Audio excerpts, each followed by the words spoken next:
अस्सलामु अलैकुम वरहमतुल्लाहि वबरकातुहू। अल्हम्दुलिल्लाहि रब्बिल आलमीन वल तिलकर रुसुलु फद्दलना बअदहुम अला मददे काबे ईमा मददे इंतज़ारे करमे तुस्त मने ऐनी राय खुदा जुओ खुदा बीनो खुदा दा मददे बगिरदा बेबला उफ्तादा कश्ती ज़ईफ़ानो शकिस्ता रात पुश्ती बहक के ख्वाजे उस्मान हारून मदद कुन या मोइनुद्दीन चिश्ती मदद कुन या मोइनुद्दीन चिश्ती। इधर दब जाएं सब लोग, दुरूद शरीफ पढ़ते हुए जल्दी जल्दी से। इस तरफ के भी लोग थोड़े से अब जरा सा हो जाए ना साइड, हाँ हो सकती है जगह। बुलंद आवाज से दुरूद शरीफ पढ़े सब लोग। वो लोग जो जीने पे बैठे हुए इधर इधर कोने में आ जाएं, इधर यहाँ पर उनके लिए जगह बन सकती है। वो जीने वालों वहां से उठे, ऊपर जाने के लिए लोगों को जगह बन सकती है। बुलंद आवाज से दुरूद शरीफ पढ़ने सब लोग। अल्लाहुम्मा सल्ली अला सय्यदिना व मौलाना मुहम्मदिन मादिनिल जूदी वल करम व आलिहि व अस्हाबिहि व बारिक वसल्लिम सलातम व सलामन अलैका या रसूलल्लाह सल्लल्लाहु तआला अलैहि वसल्लम। वाह क्या मर्तबा ऐ गौस है बाला तेरा, वाह क्या मर्तबा ऐ गौस है बाला तेरा, ऊंचे ऊंचों के सरों से कदम आला तेरा। सर भला क्या कोई जाने के है कैसा तेरा, सर भला क्या कोई जाने के है कैसा तेरा। औलिया मलते हैं आंखें वो है तलवा तेरा, और तुझसे दर दर से सग और सग से है मुझको निस्बत। मेरी गर्दन में भी है दूर का डोरा तेरा, इस निशानी के जो सग हैं नहीं मारे जाते। हश्र तक मेरे गले में रहे पट्टा तेरा, और क्या दबे जिसमें हिमायत का हो पंजा तेरा। शेर को खतरे में लाता नहीं कुत्ता तेरा। आज की मेरी गुफ्तगू इन दो मिसरों के दरमियान रहेगी। मुस्तफ़ा के तने बेसाया का साया देखा, मुस्तफ़ा के तने बेसाया का साया देखा। जिसने देखा मेरी जान जलवे ज़ेबा तेरा, जिसने देखा मेरी जान जलवे ज़ेबा तेरा। आज रबीउल आखिर शरीफ की 11वीं शब है। मैं अपनी जानिब से सवाद आज़म अहले सुन्नत व जमात की आलमगीर तहरीक सुन्नी दावत इस्लामी की जानिब से आप सबको सरकार गौसे आज़म रदी अल्लाह ताला के उर्स पाक की मुबारकबाद पेश करता हूँ और दुआ करता हूँ कि अल्लाह गौसियत माँ आपके उर्स पाक के सदके हम सबको दोनों जहान की खुशियाँ अता फरमाए। हमारे शहर में जो दिक्कतों का माहौल फ़िलहाल है, जो तकलीफ़ है, अल्लाह ताला इन तकालीफ को दूर फरमा दे। हुजूर गौसे पाक सैयदना शेख अब्दुल कादिर जिलानी गयासुल कौनैन गौसुल आलमीन सैयदना शेख अब्दुल कादिर जिलानी सरकार गौसे पाक रदी अल्लाह तबारक व ताला अन्हु, वो हस्ती कायनात विलायत में है कि अल्लाह तबारक व ताला ने उन जैसा वली रुए ज़मीन पर पैदा नहीं फरमाया। उर्फ़ आम में वली का इतलाक जिन नफूस पर होता है, उस एतबार से उन जैसा वली न उनसे पहले दुनिया में आया और न क़यामत तक उनके बाद उस शान का वली दुनिया में आ सकता है। मैंने जिस आया करीमा की तिलावत की है, अल्लाह पाक फरमाता है तिलकर रसूल फद्दलना बअदहुम अला बाद मिनहुम मन कल्लमल्लाहु व रफ़अ बअदहुम दराजात, के ये वो रसूल हैं हमने जिनको बांस पर बांस को फजीलत अता फरमाई।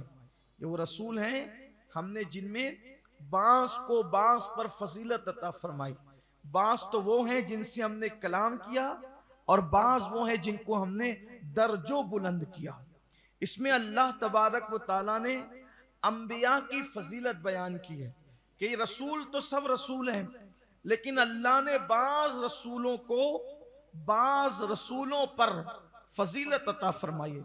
कोई भी रसूल दर्जे में कम नहीं है, लेकिन बाज को बाज पर फजीलत है। और फिर फरमाया कि हमने बाज से कलाम किया, और बाज में जिनको दर्जों बुलंद किया। तो चूंकि अंबियाए किराम की ये शान हो गई, अब जो औलिया हैं, वो औलिया जो होते हैं तो औलिया की भी किस्में होती है। किसी की विलायत विलायत इब्राहिमी है, किसी की विलायत विलायत मूसवी है, किसी की विलायत विलायत ईसवी है।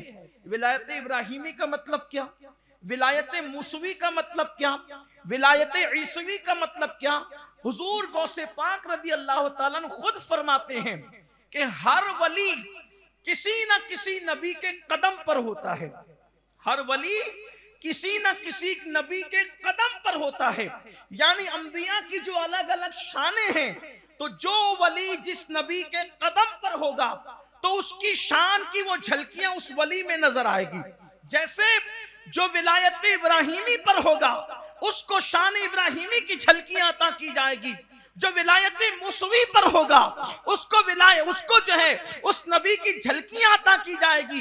इसी तरह जो विलायत ईसवी पर होगा तो हजरत ईसा अलैहिस्सलाम की झलकियां उन वलियों को मिलेगी जिसको विलायत ईसवी नसीब हुई है। हजरत ईसा की झलकियां उसके अंदर नजर आएगी। लेकिन फरमाते हैं हर नबी हर वली किसी न किसी नबी के कदम पर होता है। कोई मुसवी विलायत पाता है, कोई ईसवी विलायत पाता है। फरमाया मैं अपने नबी अपने जद्दे करीम मुहम्मदुर रसूलुल्लाह के कदम पर हूं और मेरी विलायत विलायत मोहम्मदी है। मैं अपने नाना के कदम पर हूं। यानी मुस्तफा जान रहमत की झलकियां देखना है तो शेख अब्दुल कादिर जिलानी की जात में देख। इसी को मेरे मुर्शिद इमाम अहले सुन्नत कहते हैं, मुस्तफा के तने बेसाया का साया देखा कि रसूलुल्लाह के बेसाया तन का।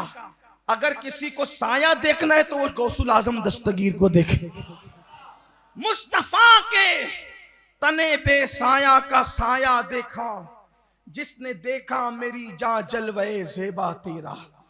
अब हुजूर की झलकियां, हुजूर के जलवों की शानों की झलकियां, उनकी निस्बतें गौसे पाक में कैसे नजर आती है। चंद मिसालें और बात मुकम्मल। नंबर एक, रसूलुल्लाह हमारे आका सल्लल्लाहु अलैहि वसल्लम की नबूवत कब से है? तवज्जो, हुजूर की नबूवत कब से है? हज़रत जाबिर ने पूछा हुजूर, बल्कि किसी ने पूछा हुजूर आप कब से नबी हैं? क्या पूछा हुजूर आप कब से नबी हैं? तो अल्लाह आका ने फरमाया जब आदम और हव्वा पानी और मिट्टी के दरमियान की मंजिलें तय कर रहे थे तब भी मैं नबी था। यानी कब थे उसका जिक्र नहीं फरमाया, यानी तब भी नबी था। और फिर आलम अरवाह में हुजूर अलैहिस्सलाम के लिए अल्लाह ने अरवाह अंबिया से मिसाक लिया। जैसा कि कुरान में अल्लाह फरमाता है वइज़ अख़ज़ल्लाहु मिसाकन नबिय्यीन, पूरी आयत करीमा इला आखिर, कि हमने अंबिया से याद करो जब हमने नबियों से अहद लिया कि जब तुम्हारा दौर होगा और तुम्हारी तस्दीक करता हुआ मेरा महबूब आएगा तो तुम उसकी तस्दीक करोगे। अंबिया किराम ने हुजूर अलैहिस्सलातु व तस्लीम की अज़मत, बुजुर्गी और उनकी नबूवत और रिसालत पर अहद लिया।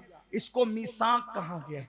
अब देखिए हुजूर अलैहिस्सलातु व तस्लीम की नबूवत हजरत मूसा अलैहिस्सलाम की तरह नहीं, क्योंकि मूसा अलैहिस्सलाम को नबूवत मिली कब, इसका ताज्जुब किया गया जब आप तशरीफ ले गए आग की तलाश में तो आपको नबूवत अता हुई। इसी तरह और अंबिया किराम उनको नबूवत अता की गई। और हमारा ये अकीदा है कि जो नबी आते हैं तो वो अल्लाह तबारक व ताला के इल्म में नबी होते हैं, पैदाइशी नबी होते हैं। कबले नबूवत भी उनसे कोई जुर्म नहीं होता और बादे नबूवत तो सवाल ही पैदा नहीं होता। लेकिन बाज नबी ऐसे हुए हैं कि जिनको दुनिया में आने के बाद नबूवत मिली, और बाज नबी पैदा हुए, पैदा होते उन्होंने नबूवत का ऐलान किया। जैसे ईसा अलैहिस्सलाम, आपने अपने झूले से कहा कि इन्नी अब्दुल्लाह कि मैं अल्लाह का बंदा हूं, आतानी अल किताब, और मुझे किताब अता की गई और मैं अल्लाह का नबी हूं। उन्होंने झूले से, पैदाइशी नबी थे, उन्होंने ऐलान किया। लेकिन अब कायनात विलायत में इसका अक्स देखें। बाज जो वली होते हैं वो दुनिया में आकर वली होते हैं।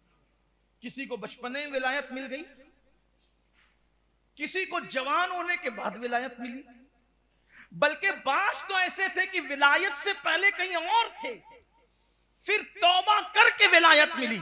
जैसे बिश्र हाफी, पहले आपकी जिंदगी शराब में गुजरती थी, फिर सच्ची तौबा की, फिर वली हुए। हजरत फौजाइल बिन अयास, आप जंगलों में माल लूटते थे, तौबा की, फिर विलायत मिली। हजरत मालिक इब्ने दीनार, आप जो है वो तबला बजाते थे, तौबा की, फिर विलायत मिली। ये सब भी वली शान वाले हैं। बचपने में मिली तो शान वाले, जवानी में मिली तो शान वाले।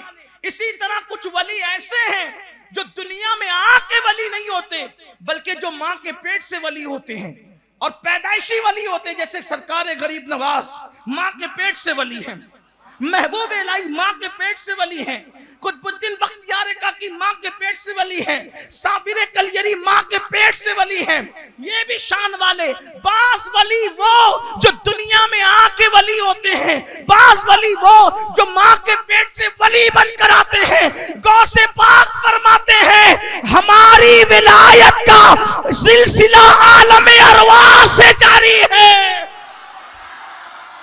यानी जब अभी दुनिया बनी भी नहीं थी, जब से हमारी विलायत का सिलसिला जारी।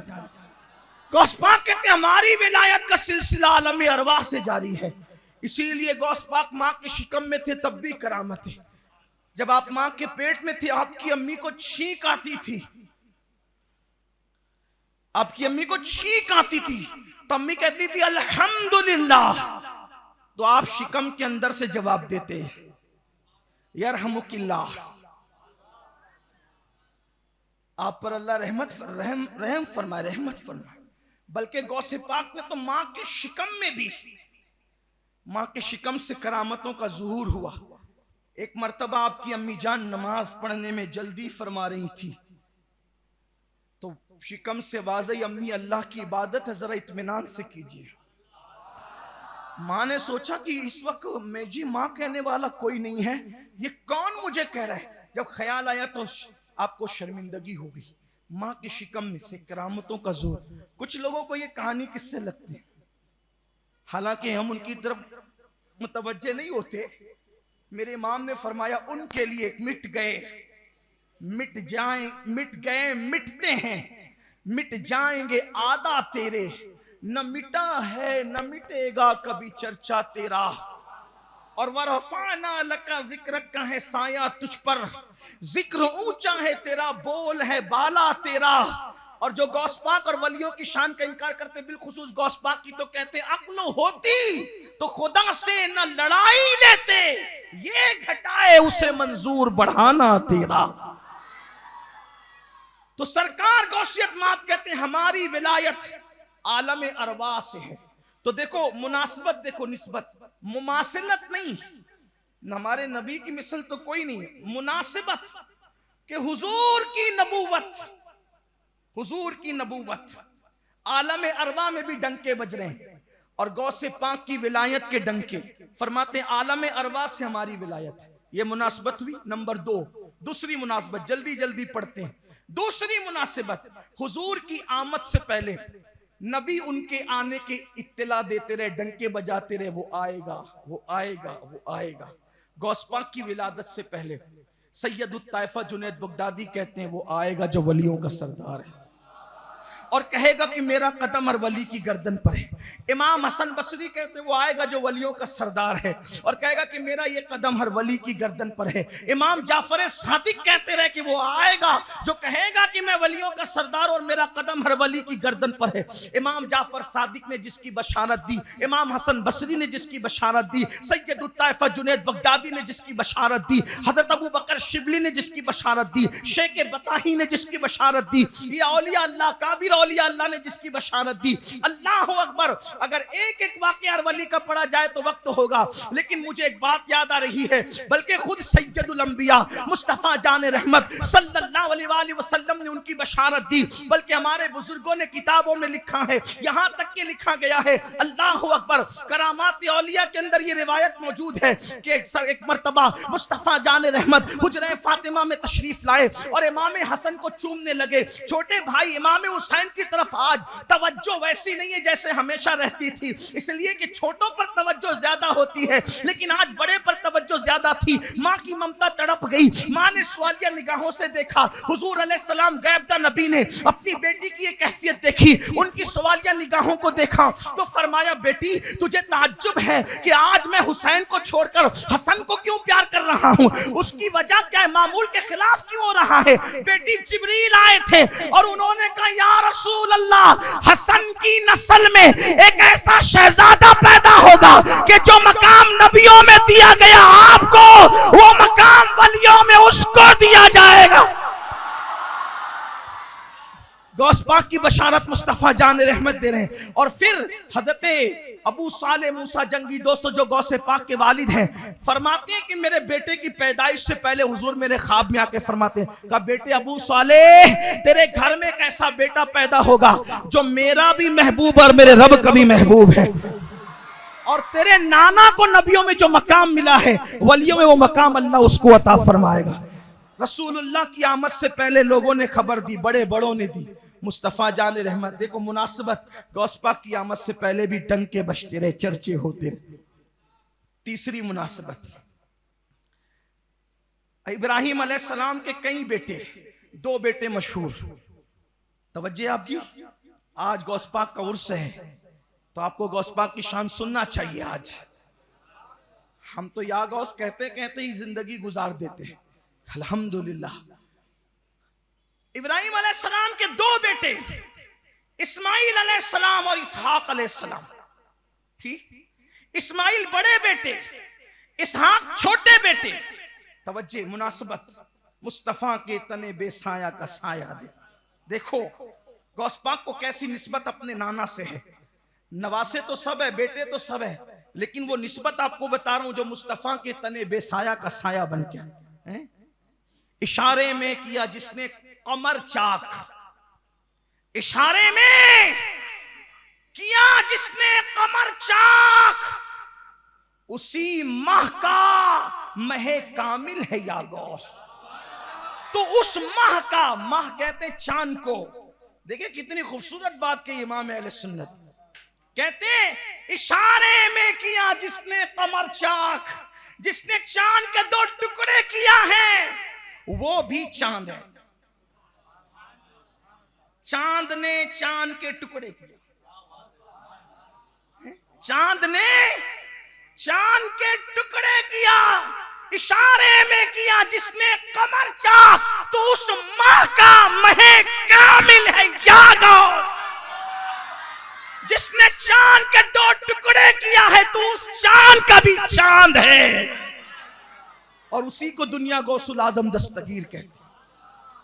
सरकार इब्राहिम अलैहिस्सलाम के 2 बेटे, बड़े बेटे इस्माइल अलैहिस्सलाम, छोटे बेटे इसहाक अलैहिस्सलाम। इस्माइल भी नबी, इसहाक भी नबी। इब्राहिम अलैहिस्सलाम की नस्ल दोनों से चली, लेकिन इस्माइल के नबी होने के बाद कोई मशहूर नबी नस्ल इस्माइली में नजर नहीं आता, कोई मारूफ नबी नस्ल इस्माइली में नजर नहीं आता। पूरी नस्ल इस्माइल खामोश खामोश खामोश खामोश, हर दौर में खामोश। इसहाक नबी, उनके बेटे याकूब नबी, उनके बेटे यूसुफ नबी, उनके बेटे नबी, उनके बेटे नबी, उनके बेटे नबी, यहां तक के कि अंबिया बनी इस्राइल का सिलसिला चला। इसहाक से लेकर ईसा अलैहिस्सलाम तक हर दौर में नबी होते रहे। ठीक, इसहाक की नस्ल में नबी सिलसिला चल रहा है, इस्माइल की नस्ल खामोश। लेकिन उन सारे जो इसहाक में नबी पैदा हुए, नस्ल इसहाक में एक इस्माइल में पैदा हुआ, नस्ल इस्माइल में एक पैदा हुआ और सब पर गालिब आ गया, सब पर गालिब आ गया। कौन? नस्ल इसहाक में मूसा, नस्ल इसहाक में सुलेमान, नस्ल इसहाक में दाऊद, नस्ल इसहाक में अय्यूब, नस्ल इसहाक में जुल्किफल, नस्ल इसहाक में उज़ैर, नस्ल इसहाक में यूशा बिन नून, नस्ल इसहाक में हज़रत ईसा। नबी हर दौर में होते रहे। नस्ल इस्माइल खामोश थी, लेकिन इस्माइल की नस्ल में एक पैदा किया जो नबियों का सरदार था। वो एक आया और सब पर गालिब हो गया, उसी को मुस्तफा जान रहमत का। नबी के भी दो बेटे, नबी के भी दो बेटे, हसन और हुसैन। नबी के भी सैयदुल आलमीन के दो बेटे, हजरत कासिम और इब्राहिम भी बेटे, लेकिन वो पर्दा फरमा गए। ये दो बेटे इस एतबार से कि कुरान कहता है अबना अना, कुरान ने उनको बेटा कहा। क्या कहा? अबना अना, अपने बेटे लाओ। तो आज हुजूर जिसको ले जाएंगे वो हुजूर का बेटा। तो कुरान की नस कह रही है अहले सुन्नत के नजदीक कि हुजूर के इस माना में, अबनाना के माना में कितने बेटे? कितने बेटे? दो बेटे। ये हैं सुल्ब अली से, सुल्ब अली से आले नबी। हर औलाद अली इस माना में आले नबी नहीं है जिस माना में हम हसन और हुसैन को रदी अल्लाह ताला अन्हुम व अला जद्दिही व अलैहिमुस्सलाम, जिस माना में उनको आले नबी कहते हैं, उस माना में अली मुर्तजा की और औलादें आले नबी नहीं। क्यों? क्यों? इसलिए कि हर आले अली औलादे नबी नहीं, और हर औलादे नबी आले अली नहीं। समझे? मुश्किल हुआ ना? गौसपाक की महफिल है इसीलिए मुश्किल हुआ। आका इरशाद फरमाते हर नबी की नस्ल, हर नबी की औलाद उसी नबी के पीठ में रहती है। लेकिन ये हुजूर की खुसूसियत है। आका फरमाते मेरी औलाद को अल्लाह ने अली की पुश्त में रख दिया। तो अली की पुश्त से जो औलाद, तवज्जे, अली की पुश्त से जो औलाद सैयदा फातिमा के जरिए पैदा हो, वो औलादे अली और आले नबी कहलाती है। और जो दूसरी अज़वाज से पैदा हो वो आले अली तो कहलाती है, लेकिन आले नबी नहीं कहलाती। इसलिए कि आले नबी होने के लिए औलादे फातिमा होना जरूरी है। अब समझ में आ गई बात? अब बात समझ में आ गई? अली की पुश्त में नबी की औलाद, लेकिन पैदा किससे होगी? सैयदा फातिमा से। ये है। तो नबी के दो बेटे। अब इसको यहां तारीख से समझा दूं। एक जंग थी, मौलाए कायनात अपने 14 बेटे लेके जंग में आए। कितने बेटे? एक रिवायत के मुताबिक 10 बेटे। सामने का लश्कर मुंह चिढ़ा रहा था। अली के मुर्तजा ने कहा अली का कौन बेटा, अली का कौन बेटा उनसे जाके लड़ेगा? इमाम हसन खड़े हुए, अब्बू मैं। फरमाया मैंने नबी का बेटा नहीं कहा, अली का बेटा कहा।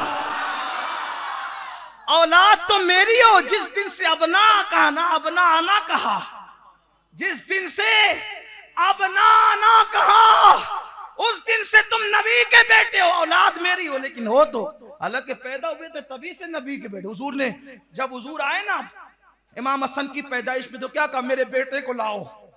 ये नहीं कहा मेरे नवासे को लाओ। क्या कहा? मेरे बेटे को लाओ। हुजूर बेटा ही बेटा बोलते रहे। हाँ चले, बात अगर इसी पे हो तो दूर निकलती है, हालांकि मेरा दिल अटकता है उधर। क्योंकि आपको पता है जिक्र अहले बैत करने की बरकत क्या है। एक शायर साहब थे, इसको लिखा है मुजद्दिद मियत माजिया फिल अरब, इमाम यूसुफ नबहानी ने लिखा सआदतुद दारैन में। एक शायर साहब थे, उन्होंने ख्वाब देखा कि उनको फरिश्ते कयामत का मैदान ख्वाब में देखा, फरिश्ते पकड़ के जहन्नम में ले जा रहे हैं। शायर साहब को कहां ले जा रहे? आवाज आई छोड़ दो इसको, अल्लाह ये जहन्नमी है, इसके अमाल अच्छे नहीं। कहा हाँ, लेकिन इसने मेरे महबूब की अहले बैत में 2-3 शेर लिख दिए, इसलिए इसको छोड़ दो। उस दिन से वो शायर बेदार हुआ, फिर अहले बैत ही लिखता रहा। हाँ, अब समझ में आई बात। हाँ, लेकिन फिर ये कहता हूं कि अहले बैत की तारीफ का मतलब ये नहीं कि कोई सहाबा को गाली दे। हम ऐसे लोगों को बर्दाश्त, हुब्बे अहले बैत ताज़ीम सहाबा के साथ, ठीक, अहले सुन्नत का है बेड़ा पार, असहाबे हुजूर नजमे और ना वही तरत रसूलुल्लाह। मजमून तो जहन से नहीं निकल गया। इब्राहिम अलैहिस्सलाम के, बोलो भाई, नस्ल इस्माइल, बड़े बेटे की नस्ल खामोश, छोटे बेटे की नस्ल जारी, अंबिया अंबिया अंबिया अंबिया। लेकिन इस्माइल की नस्ल में एक आया और सब पर है, एक आया और सब पे बशूर, शान, अजमत, बुजुर्गी, ठीक, सब मुक्तदी अंबिया में, जमात अंबिया में मुक्तदी बनकर आए, औलाद इस्माइल में मुक्तदा बनकर। वो मुक्तदी इसलिए कहता हूं कि नमाज अक्सा में था यही सिर, आया हो मानी ये अव्वल आखिर, है दस्त बस्ता वो पीछे हाजिर जो सल्तनत आगे कर गए थे।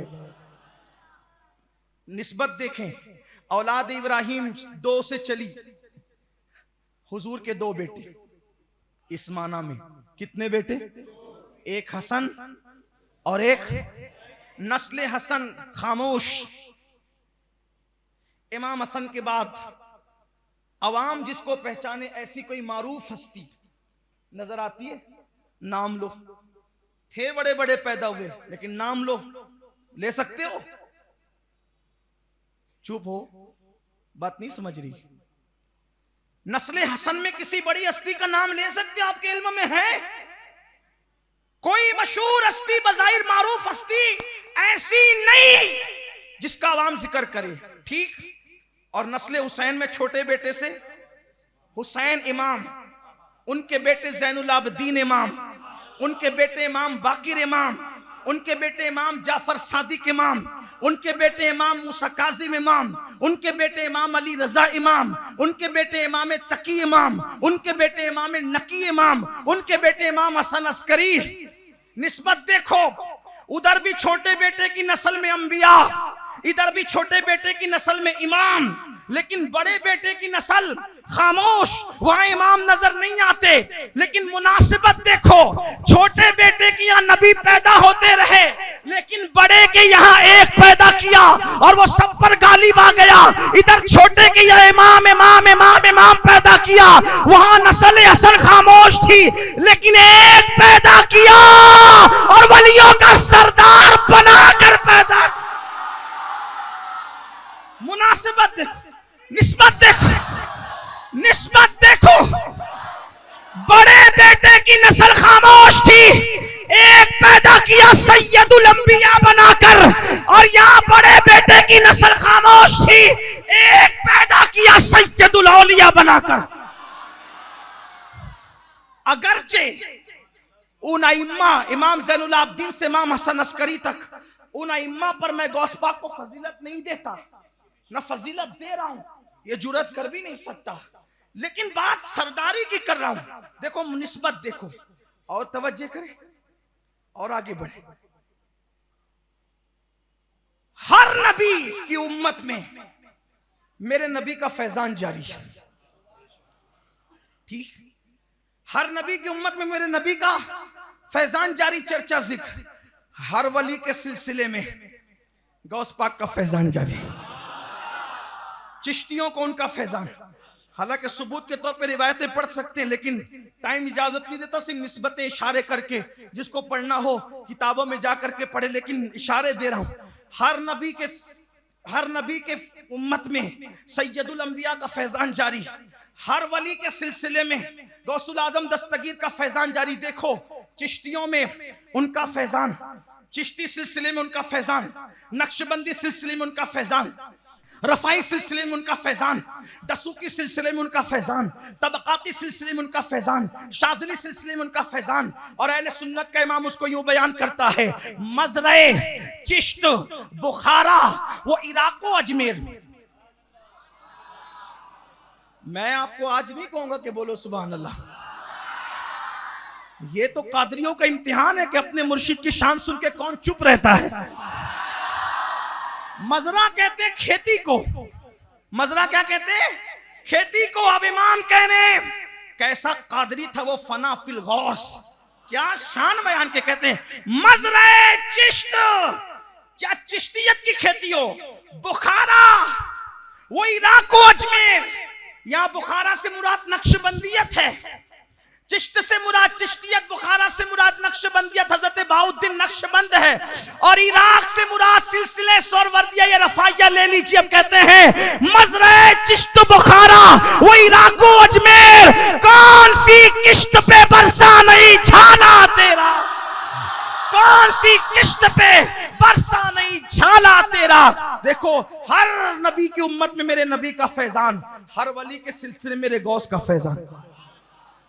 और अर्ज कर दूं मुनासिबत और निस्बत अर्ज करूं, सुनिए जल्दी जल्दी सुनिए, अगर आपका ज़ौक़ सलामत रहे तो 11 तक निस्बत पहुंचेगी। सबसे ज्यादा मेरे नबी की उम्मती,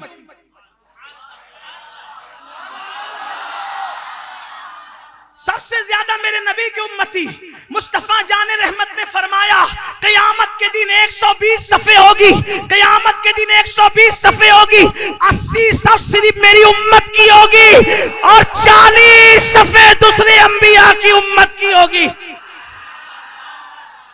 सबसे ज्यादा के 1,24,000 कमो बेश की 40 और तन्हा एक मोहम्मदुर रसूलुल्लाह की कितनी, सबसे ज्यादा उम्मत किसकी, किसकी, मुस्तफा जान रहमत की।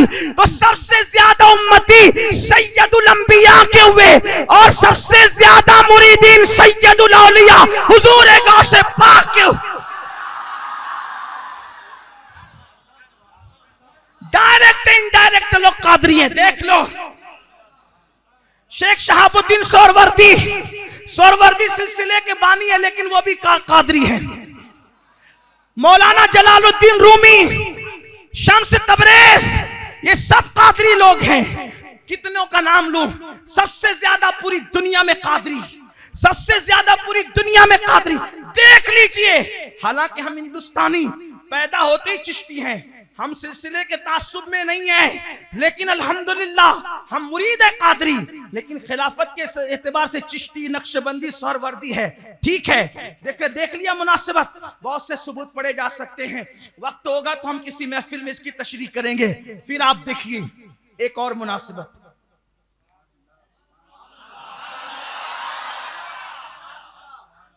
कोई नबी किसी इलाके के लिए आया, कोई नबी किसी खित्ते के लिए आया, कोई नबी किसी कबीले के लिए आया, कोई नबी सिर्फ शाम के लिए आया, कोई नबी सिर्फ यमन के लिए आया, कोई नबी सिर्फ मिस्र के लिए आया, कोई नबी सिर्फ हिंदुस्तान के लिए आया।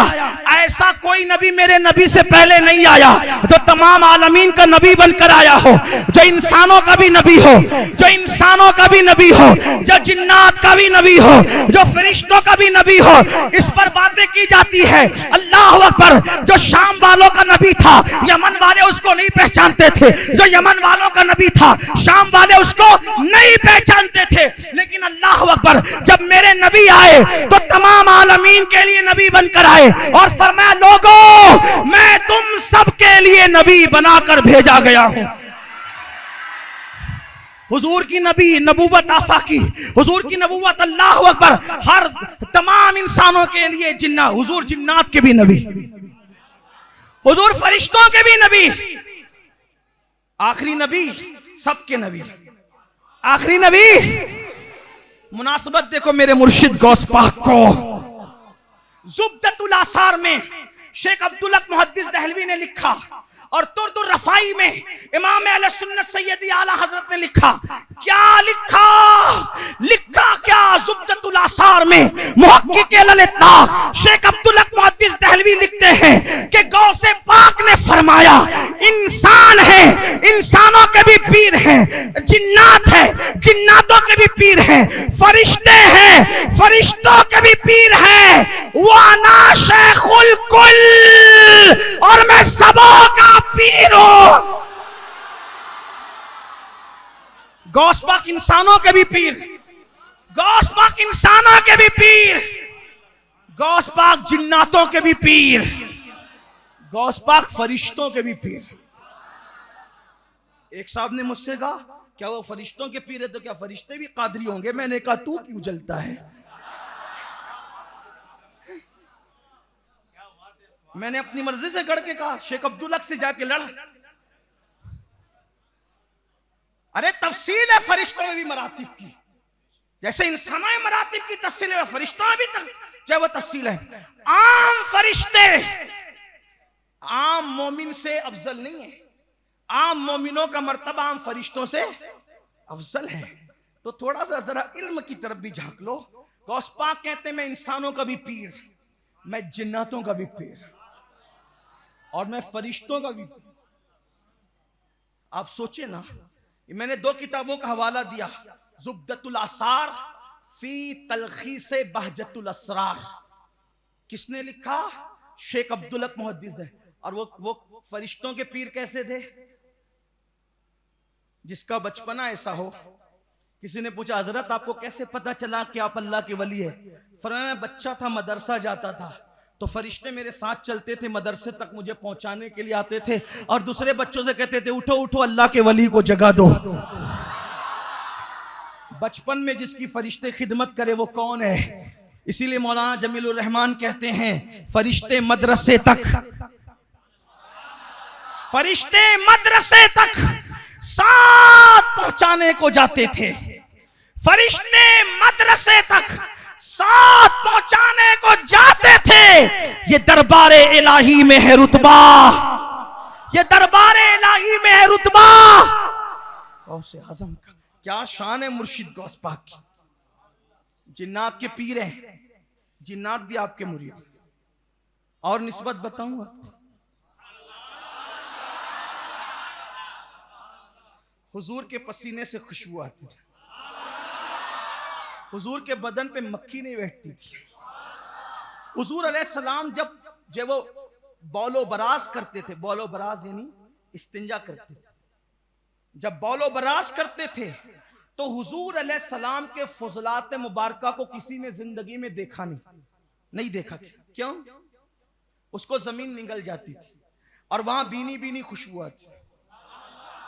हाँ, इसका तस्करा हम नहीं करते, उसकी वजह यह है कि समाते भी पाकीज़ा रहना चाहिए। बात सुनते वक्त एक सहाबी कहते हैं एक बार हुजूर ने इस्तिंजा फरमाया, तो मैंने सोचा कि जरा देखूं, तो हर चीज देखते हैं, ये चीज भी तो देखूं। जब मैं गया वहां पर तो कुछ नहीं था, भीनी भीनी खुशबू आ रही थी। इतना मुझे लगा कि हुजूर ने इन ढेलों से इस्तिंजा किया। सफर में थे, ढेलों से जब मैंने ढेले उठाए, साहबी कहते हैं अल्लाह की इज्जत की कसम वो मुश्क से ज्यादा महक रहे थे। पसीने से खुशबू आती थी, जिस्म पे मक्खी नहीं बैठती थी, जिस्म का साया भी नहीं पड़ता था, और बौलो बरास को जमीन निगल जाती थी। सैयद अब्दुल जब्बार कादरी अल जीलानी जो मेरे गौस के बेटे हैं, फरमाते मेरे बाबा शेख अब्दुल कादिर के जिस्म पे भी मक्खी नहीं बैठती थी, और आखिर उम्र में उनके बौलो बरास को भी जमीन निगल जाती थी और उनके जिस्म से मुश्क की खुशबू आती थी। तो मैंने एक दिन पूछा, अब्बा ये तो हम हदीस में पढ़ते हैं और सैयदुल आलमीन मुस्तफ़ा जान रहमत के लिए पढ़ते हैं, ये हुजूर के लिए हम पढ़ते हैं और अल्लाह के नबी के लिए कि जिस्म पे मक्खी ना बैठना, मुश्क की खुशबू आना और बौलो बरास का जमीन का निगल जाना आप में देख रहे हैं क्या है? यकीनन नबुव्वत खत्म है, आप नबी नहीं है, लेकिन आप में सैयदुल अंबिया का जलवा देख रहे हैं, झलक देख रहे हैं। फरमाया बेटा यकीनन मैं नबी नहीं, नबी का गुलाम हूं, लेकिन बात क्या कही पता है? ये जो तुम जिस्म देखते हो ना, ये जिस्म अपने जिस्म की तरफ इशारा कर, ये मेरा जो जिस्म देखते हो, अल्लाह की इज्जत की कसम ये वजूद अब्दुल कादिर नहीं है। अब्दुल कादिर तो कब का फना हो गया, जो कुछ देख रहे हो जलवाए मुस्तफा देख रहे हो। सैयद अब्दुल जब्बार साहब ने कहा, अब्बा फिर हुजूर की एक सिफत और भी थी ना कि बादल साया करता था, तो आपके ऊपर बादल साया क्यों नहीं करता? कहा बेटा मैंने रोक रखा है,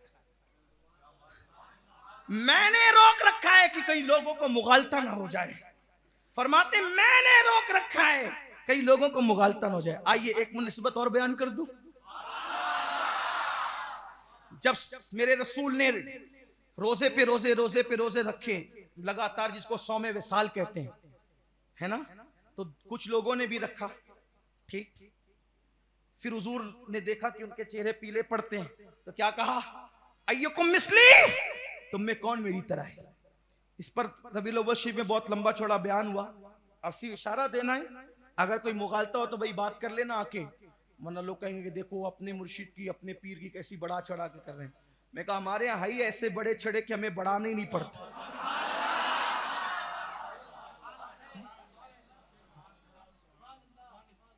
इसलिए कि बढ़ाना वहां पड़ेगा जहां है ही कुछ नहीं। हाँ, लेकिन हमारा मुर्शिद, हमारा नबी, नबी आजम, हमारा इमाम, इमाम आजम, हमारा गौस, गौसे आजम, हमारा खाजा, खाजे आजम, हमारा मुर्शिद, मुर्शिद आजम, हमारा मुजद्दिद, मुजद्दिद आजम, हमारा मुफ्ती, मुफ्ती आजम। आजम से कम तो है ही नहीं कहीं। मसाइल तो आपके यहाँ है। आपको भी मिला गौस, हमको भी मिला, लेकिन नसीब की बात है। अपनी किताब से अपना गौस पढ़ूंगा, उनकी किताब से सिर्फ इशारा, क्योंकि मैं क्यों उनका गौस पढ़ूं। लेकिन उन्होंने लिखा गौस, अपने गौस का जिक्र लिखा, फतावा रशीदिया के टाइटल पे लिखा गौस आजम, गौसुल आलम, गौसे आजम कुछ लिखा ऐसा, लेकिन गौस लिखा। मैं कहा वाह भाई, मेरे गौस की आंखें ऐसी, तो कहते नजर तो इला बिलादिल्लाहि जमा। अपने गौस की देखो, सुनियो तुम्हारा मुकद्दर देखो। लोग तुमसे चिढ़ते क्यों हैं? क्योंकि तुम्हारा मुकद्दर ऐसा है। अरे खूबसूरत लोगों से बदसूरत लोग नहीं चिढ़ेंगे तो कौन चिढ़ेगा? पढ़े लिखों से जाहिल नहीं चिढ़ेंगे तो कौन चिढ़ेगा? मालदारों से भिखमंगे नहीं चिढ़ेंगे तो कौन चिढ़ेगा? अब पता चला वो आप पे चिढ़ते क्यों हैं? क्योंकि आपके यहाँ हस्तियां ऐसी है कि उनके यहाँ ख्वाब में भी नजर नहीं आती, क्योंकि उनका भी गौस हुआ। लोग कहते हैं जरा हजरत अब उनका नाम मत लिया कर। मैंने कहा कि नहीं लेता ना, नाम कहां लेना। मैं तो अपने गौस की भी सिर्फ तकाबुल करके बता रहा हूं कि सुन्नियों, नसीब देखो तुम्हारा, तुम्हारा नसीब देखो। गौस औरों को भी मिला 1857 के बाद वालों को भी, और गौस असहाबे सुफ्फा वालों को भी मिला। दोनों में फर्क क्या? जो अपना गौस है उसकी शान ये है, नजर तो इला बिलादिल्लाहि जमा कखरदलतिन अला हुक्म इत्तिसाली, कि मैं अल्लाह के शहरों को ऐसे देखता हूं जैसे तुम हथेली पे राई का दाना देखते हो। ये अपने गौस की आंखें। क्या कहा? नजर तो इला बिलादिल्लाह। इस पे भी मुनासबत बयान करूं। हुजूर अलैहिस्सलाम फरमाते, मैं तुम्हारी दुनिया को ऐसे देखता हूं जैसे तुम हथेली देखते हो।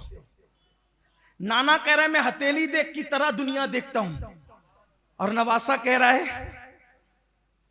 मैं ऐसे देखता हूं कायनात को अल्लाह की जैसे तुम हथेली पे राई का दाना। यार मुनासबत तो बड़ी मजबूत है, लेकिन हुजूर ने हथेली का, इन्होंने राई का दाना कहा। बड़ी बात किसकी है? और ये राई का दाना बोल रहे हैं। मैंने कहा बिल्कुल बोल रहे हैं, तू समझ तो सही। राई का दाना जो होता है ना, जब हथेली पे होता है तो उसका कुछ हिस्सा, राई का दाना जब हथेली पे होता है तो उसका जो हिस्सा हथेली पे रहता है वो हथेली पे रहता है। लेकिन हथेली देखने वाला हथेली को जब चाहे जिधर चाहे घुमा फिरा करके देख लेता है। हुजूर फरमाते हैं मैं कायनात को मिस्ल हथेली के देख रहा हूं।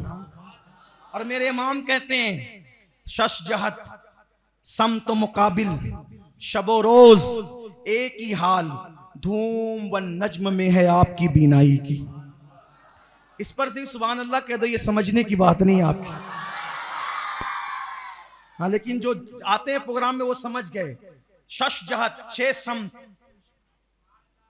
मुकाबिल, 6 सम तो हुजूर के बिल्कुल सामने रख दी गई है, और 24 घंटे एक ही हालत में धूम व नज्म में है आपकी बीनाई की। ये कैसे हो सकता है कि कोई दुनिया को देखे हथेली की तरह? हम कहते हैं नहीं, नबी पे ईमान लाए तो कम से कम साइंस को तो देखो। वो क्या? मैंने कहा कि कभी दुनिया का नक्शा देखा है? बड़ी बड़ी ऑफिसों में रखा होता है, गवर्नमेंट के ऑफिसों में ज्यादा होता है। ऑफिसर बैठा होता है टेबल पे, उसके सामने दुनिया का नक्शा होता है। उसको बोला कि ये नासिक किधर है, तो बोलेगा ये यहाँ है। बोलो भाई महाराष्ट्र किधर, बोले ये यहाँ है। बोलो है कि नहीं है? अरे जब मैप बनाने वाले ने बना के सामने रख दिया, तवज्जे, नक्शा बनाने वाले ने ऑफिसर के सामने नक्शा रख दिया तो पूरी कायनात का नक्शा उसके सामने रह गया। दुनिया बनाने वाले ने दुनिया महबूब के सामने रख दी। मुश्किल क्या? मुश्किल क्या? इन्नल्लाह अला कुल्लि शैइन कदीर। हुजूर फरमाते हैं नजर तो इला बिलादिल्लाहि जमा, मैं अल्लाह के शहरों को, ये नहीं कहा दुनिया के शहरों, तवज्जे फरमाए, जल्दी जल्दी से आगे बढ़ जाए। क्या कहा?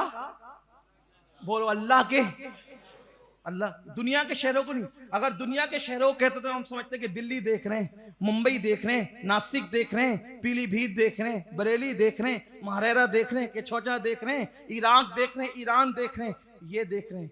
हुजूर ने, गौस पाक ने क्या कहा? बिलादिल्लाह, अल्लाह के शहर। अल्लाह के शहर समझा? ये जैसे ये जमीन के ऊपर अल्लाह के शहर है, जमीन के अंदर भी अल्लाह के शहर, जमीन के ऊपर भी अल्लाह के शहर है, सितारों में भी अल्लाह के शहर है। आपको मेरी बात पे यकीन नहीं आता, आप मौलवी की बात पे यकीन नहीं करोगे। आपको याद आता है अगर किसी की बात, साइंसदानों की सुन लो, उनसे पूछो कि ये जो गैलेक्सी है ना, ये देखो सितारों की जो दुनिया है, सितारों की जो अंजुमन है, ये जो सुरैया है, ये तारे, इसमें भी कई कायनात बसी है। जमीन से बहुत बड़ा चांद है, बहुत बड़ा सूरज है, और उनसे बड़े बड़े भी सैयारे मौजूद हैं, उसमें भी अल्लाह के शहर। आपको नहीं पता जर्रों में भी अल्लाह के शहर है। इन्नल्लाह अला कुल्लि शैइन कदीर। आप क्या समझते हैं? हजरत मखदूम अशरफ जहांगीर समनानी ने कायनात की सैर की तो पूरी सर्वे रिपोर्ट पेश की, और उसका वक्त नहीं, तो गौस पाक क्या कहते हैं? मैं अल्लाह के शहरों को ऐसे देखता हूं जैसे तुम हथेली पे राई का दाना। लेकिन उधर वालों का जो गौस है वो आखिरी उम्र में नाबीना हो गए थे तो लाठी लेके चलते थे। क्या नसीब है, कहां तुम्हारा गौस। देखो हंसने की बात नहीं, थोड़ा सीरियस लिया करें, हर बात हंसने की नहीं होती, लेकिन नसीब की बात है ना। मुनासबत, एक और मुनासबत बयान कर।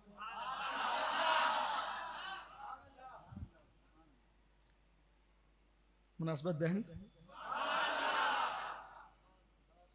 इब्राहिम आए अलैहिस्सलाम, इस्माइल और इसहाक आए, वो चले गए, उनकी नबूवत की रिदा समेट दी गई।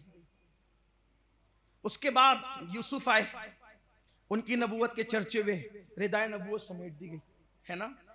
दूसरा नबी आया तो पहले नबी की रिदाए नबूवत समेट, सही। जब मेरे आका आए, रिदाए नबूवत क़यामत तक, रिदाए नबूवत, हुजूर का नबूवत और रिसालत का दौर क़यामत तक, सैयदुल अंबिया का दौर नबूवत, अब उनका दौर खत्म नहीं होगा। और सैयदुल औलिया शेख अब्दुल कादिर जिलानी जब इमाम हसन अस्करी चले गए, गौसियत कुबरा पर फाइज थे, उनके बाद ये मनसब अल्लाह ने सरकार गौसे पाक को अता किया, और क़यामत तक ज़हूर महदी तक ये मनसब अल्लाह ने शेख अब्दुल कादिर जिलानी को अता किया। इसीलिए गौसे पाक फरमाते हैं सबके सूरज निकलकर डूब जाते हैं, लेकिन हमारा सूरज कभी नहीं डूबेगा। सबके मुर्ग बोल के चुप हो जाते हैं, हमारा मुर्ग कभी चुप नहीं होगा। इसीलिए सरकार इमाम अहले सुन्नत कहते हैं मुर्ग सब बोलते हैं, बोल के चुप होते हैं, हाँ असील एक नवा संजा रहेगा तेरा। और कहते हैं बहुत खूबसूरत बात, कहते हुक्म नाफिज है तेरा, हुक्म नाफिज है तेरा, खामा तेरा सैफ तेरी, दम में जो चाहे करे, दौर है शाह तेरा। आखिरी बात अर्ज कर दूं, मुनासबत और भी याद आ रही, सीना दिल नहीं भरता ना अपना, तो अपना पीर ऐसा है, बहुत चमकदार चेहरा है, हुस्न यूसुफी अल्लाह ने दिया, किरदार मोहम्मदी दिया। आखिरी मुनासबत बयान करके बात खत्म करता, देखना बैतुल मुकद्दस अहले किताब के कब्जे में था। पहली मर्तबा आजाद उनको उन लोगों ने कराया जो रसूलुल्लाह के हाथ पे कलमा पड़े थे। थक गए आप? जो हुजूर के हाथ पे कलमा पढ़ते हैं वो बैतुल मुकद्दस को आजाद कराते हैं। कब? दौरे फारूकी में। ठीक, कौन है आजाद कराने वालों में? खालिद बिन वलीद, अबू उबैदा इब्नुल जर्राह वगैरह रिदवानुल्लाहि ताला अलैहिम अजमईन। ठीक, पहली बार बैतुल मुकद्दस को फतह किया जिन्होंने हुजूर के हाथ पे कलमा पढ़ा। दूसरी बार बैतुल मुकद्दस को उन्होंने फतह किया जिन्होंने सरकार गौसे आजम के हाथ पे बैत की। उधर उनके तरबियत याफ्ता बैतुल मुकद्दस आजाद कराते हैं, इधर इनके तरबियत याफ्ता बैतुल मुकद्दस आजाद कराते हैं। हुजूर अलैहिस्सलाम अफराद साज, इंसान साज बनकर तशरीफ लाए थे। आका फरमाते हैं बोइस तो मुअल्लिमा, मैं मुअल्लिम बनाकर भेजा गया हूँ। और किस लिए? अखलाक हसना की तकमील के लिए आया हूँ। यानी हुजूर इंसान बनाने आए थे, हुजूर अच्छे इंसान बनाने आए थे। हुजूर अलैहिस्सलाम ने 23 साल की कलील मुद्दत में 1,24,000 कमो बेश टीम दी दुनिया को बनाकर संवार कर इनकलाब के लिए। सरकार गौसे पाक ने 33 साल तक मदरसे में पढ़ाया, हजरत शेख हम्माद के मदरसे में पढ़ाया। और उस मदरसे में पढ़ाया तो हुजूर गौसे पाक के मदरसे से एक साल में 3,000 उलमा फारिग होते थे। कितने उलमा? 3,000। अब 33 साल की मुद्दत का हिसाब लगाओ। हुजूर गौसे पाक रदी अल्लाह ताला ने जो पढ़ाया वो पढ़ाया, और उसके बाद हुजूर गौसे पाक रदी अल्लाह ताला ने मजीद तकरीरें करके, बयानात करके, तरबियत करके, खानकाही निज़ाम कायम करके 1 लाख से ज़ायद उलमा मुसलमानों को अता फरमाए, अच्छे इंसान बना के अता फरमाए। इसीलिए सुल्तान सलाहुद्दीन अय्यूबी की फौज के अंदर जो चीफ एडवाइजर थे, सलाहुद्दीन अय्यूबी के फौज के चीफ एडवाइजर, वो सरकार गौसे पाक के मुरीदो खलीफा थे। और 80% या उससे कुछ कम हुजूर गौसे पाक के मुरीदीन थे, उनके तरबियत याफ्ता अफराद थे। और उसमें कुछ 10 या 15% इमाम गजाली के तैयार करदा अफराद थे। उन लोगों ने बैतुल मुकद्दस को आजाद कराया। आखिरी बात, बैतुल मुकद्दस पे इस्लाम का झंडा लहराने वाला हुजूर का मुरीद और खलीफा जानशीन रसूल सैयदना उमर इब्ने खत्ताब। दूसरी बार बैतुल मुकद्दस पे परचम लहराने वाला गौसे पाक का मुरीद सुल्तान सलाहुद्दीन अय्यूबी कौन है? कभी पता है? लोगों को सलाहुद्दीन अय्यूबी बहुत याद रहता है। पता है? मुसलमान ईमान दिया मेरे गौस ने उनको, उनके खानदान को। पढ़ दूं वो बात?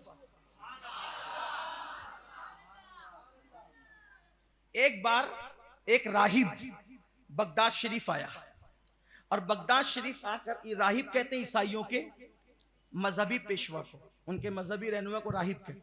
आया और लोगों से कहता था कि तुम्हारे नबी के एक हदीस का कोई जवाब नहीं दे पाता है।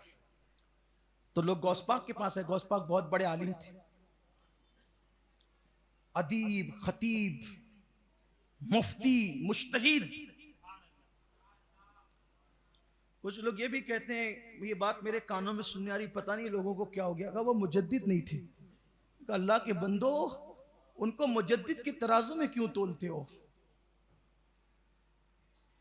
क्या बला आ गई है? क्या हो रहा है? कुछ समझ में नहीं आता।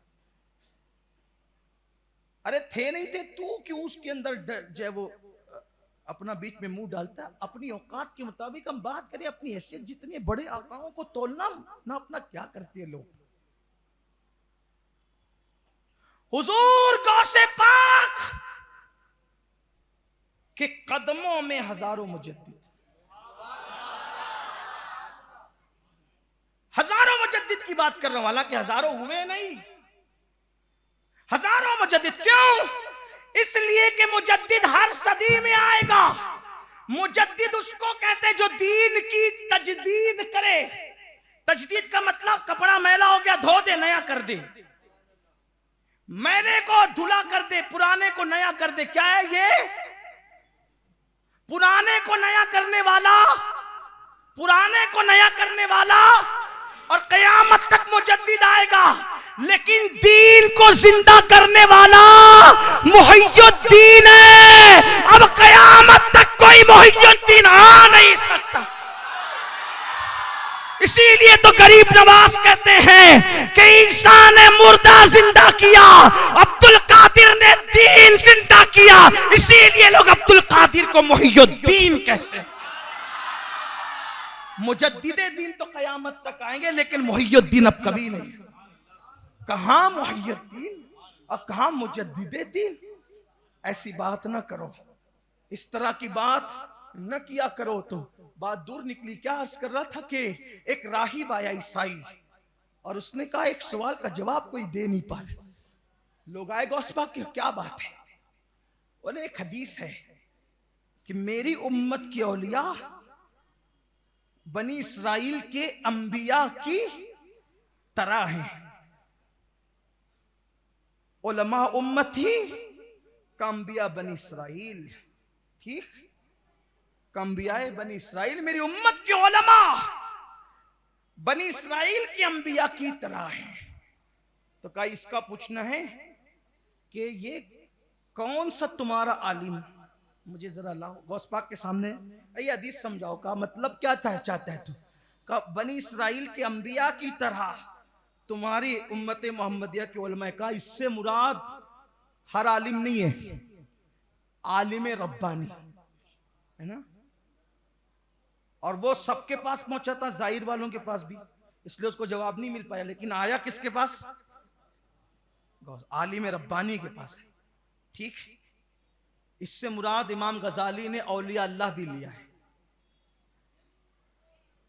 और इमाम अहले सुन्नत ने कहा हर ईमान वाला आलिम हमारे अकीदे में आलिम रब्बानी। ये मुख्तलिफ अक़वाल हैं, तवज्जो करें। अब आप फरमाया क्या चाहता है बोल। कहा कि ईसा अलैहिस्सलाम भी बनी इसराइल के अंबिया में थे, तो ईसा अलैहिस्सलाम का रंग किस आलिम में तुम्हारे आए? फरमाया क्या चाहता है? कहा वो मुर्दे जिंदा करते। कहा तू क्या चाहता है? कहा कोई आलिम तुम्हारा भी मुर्दा जिंदा करेगा। चल, कहां चलता है वो एक। अब वो चैलेंज जो होता है ना, तो आदमी बहुत ज्यादा उसमें डीप करता है। तो वो एकदम पुरानी कब्र पे ले गया गौस पाक को। कहा अगर ये पुरानी कब्र है, इसका मुर्दा जिंदा करें। आपने कहा ईसा अलैहिस्सलाम क्या कहते? कहा कुम बेइज़्निल्लाह। तो आपने ही फरमाया कुम बेइज़्निल्लाह। जैसे का कुम बेइज़्निल्लाह तो वो कब्र फट गई, मुर्दा उससे बाहर आया। आपने कहा अस्सलाम वालेकुम। उसने कहा क्या कयामत आ गई? कहा कयामत अभी नहीं आई है, ये इसकी जो है ना, ये इसने कहा मुर्दा जिंदा करने को हमने कर दिया। तो कहा कि तू किस दौर का है? उसने कहा मैं दानियाल अलैहिस्सलाम के दौर का। किसके दौर का हूं? फरमाया कयामत अभी नहीं, जा अंदर जा। अंदर गया, कब्र बराबर हो गई।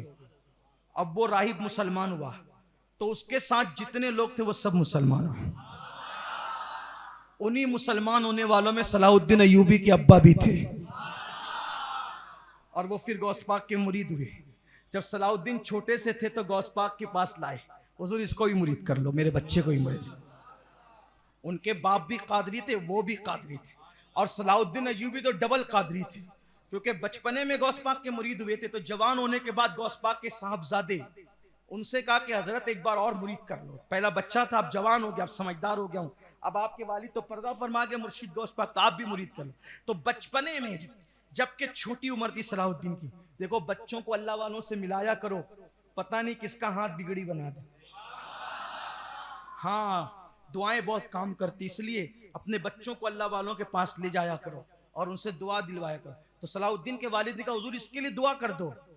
तो सब बच्चों के सर पे हाथ फेरते हैं, मुर्शिद गौस पाक ने उसकी गर्दन पे हाथ फेरा। फरमाया तू बहुत बड़ा आदमी बनेगा। फरमाया तू बहुत बड़ा, अल्लाह तुझसे बड़ा काम लेगा, बहुत बड़ा आदमी बनेगा। तो सलाहुद्दीन अय्यूबी के साथ किसकी दुआ थी? गौस पाक की दुआ। सलाहुद्दीन अय्यूबी जिसको कहते हैं ना घुस जाने वाला आदमी, हजारों में घुस जाना, बिल्कुल जिसको मालेगांव की जबान में हम कह रहे घुस के पढ़ाने वाला आदमी। हाँ, हजारों में घुसे, लाखों में, मैं मजाक नहीं कर रहा हूं लतीफ, वाकई ऐसा। यानी जिसको मरने का कोई खौफ ही नहीं, जिसने अपना कफन खुद तैयार कर रखा था बस। लेकिन जख्मी होते थे अच्छे होते थे, जख्मी होते थे अच्छे। किसी की तलवार सलाहुद्दीन की गर्दन तक जिंदगी में कभी ना पहुंच सकी। जब बिस्तरे मर्ग पर थे, विशाल पर बहुत करीबी लोग बैठे हुए, देखा सलाहुद्दीन पूरी जिंदगी तुम मर्दों की तरह, शेरों की तरह बेजिगरी से लड़ा।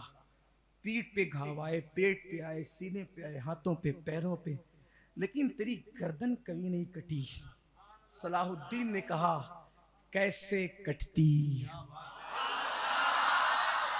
मेरे मुर्शिद गौसे आजम ने मेरी गर्दन पे हाथ फेरा था। जिस गर्दन पर गौसे आजम का हाथ लगा हो, उस गर्दन को कोई तलवार कैसे काट सकती? ये मुर्शिद गौस पाक है। जिंदगी खत्म हो जाएगी, गौस पाक की शान खत्म नहीं हो सकती। बस इतना ही कह देते हैं, वाह क्या मर्तबा ऐ गौस है बाला तेरा, ऊंचे ऊंचों के सरों से कदम आला तेरा। सर भला क्या कोई जाने कि है कैसा तेरा, औलिया मलते हैं आंखें वो है तलवा तेरा। और शुक्र के जोश में जो हैं वो तुझे क्या जाने, शुक्र के जोश में जो हैं वो तुझे क्या जाने।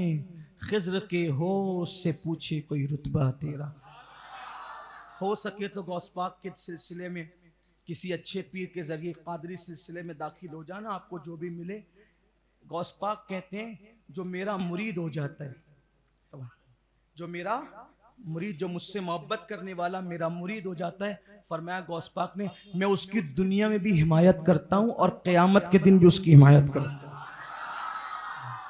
अल्लाह से दुआ करता हूं कि अल्लाह ताला आप लोगों को कोई सच्चा पीर दे। आप किसी अच्छे सच्चे पीर के हाथ पर, हमारे शहर में बड़ी खानकाहों के बड़े बुजुर्गान दीन आते हैं, जिससे भी आप होना चाहें। अगर किबला हुजूर अमीर सुन्नी दावत इस्लामी के ज़रिए होना चाहें, मारारा शरीफ से हुजूर अमीन मिल्लत के हाथ पे होना चाहें, इसी तरह आपके चौचे मुकद्दसा में किसी बुजुर्ग के हाथ पे होना चाहें, अपने बुजुर्गों को ढूंढो और उनसे निस्बत हासिल करके गौसे पाक की निस्बत हासिल करो। अब आइए, बहुत वक्त हुआ, हम सब लोग जो है वो इंशाअल्लाह ताला ख़त्म कादरिया कबीर जो है करते हैं। ख़त्म कादरिया कबीर की बरकतें ये है कि जिस मुराद को दिल में ले करके आप जो है वो पढ़ोगे, अल्लाह तबारक व ताला जो है वो आपकी उस मुराद को पूरा फरमाएगा। आइए, जैसा पढ़ाते हैं, सब पहले तौबा और इस्तिग़फ़ार करें। और आज 11वीं शब भी है। शेख अब्दुल हक मुहद्दिस देहलवी फरमाते हैं, गौस पाक अपनी कब्र से अभी भी ऐसे तसर्रुफ करते हैं जैसे जिंदा तसर्रुफ करते हैं। और 11 तारीख को जो 11वीं शब होती है ना, गौस पाक के यहाँ सारे वली जाते हैं, सब अली पाक के साथ सारे वली जाते हैं। शाह वलीउल्लाह मुहद्दिस देहलवी फरमाते हैं कि मैं 11 रबीउल आखिर की 11वीं शब में मदीना मुनव्वरा में था। मैंने असहाबे सुफ़ा के चबूतरे पे देखा कि मौला अली और उनके पीछे सारे वली हैं और कहीं जाने की तैयारी हो रही है, कहीं जाने की तैयारी हो रही है। तो मैंने मौला अली से पूछा, सरकार कहाँ का इरादा है? कहा, तुझे मालूम नहीं आज 11वीं अब्दुल कादिर के यहाँ जा रहे हैं। अपना पीर ऐसा है, हाँ, अपना पीर ऐसा है जहां पर दूल्हा बनाने के लिए मौला अली जाते हैं। और ये किसने लिखा? शाह वलीउल्लाह फरमा रहे हैं। इसलिए लोगों को कहने दीजिए, लोग नहीं मानते उनको ना मानना है।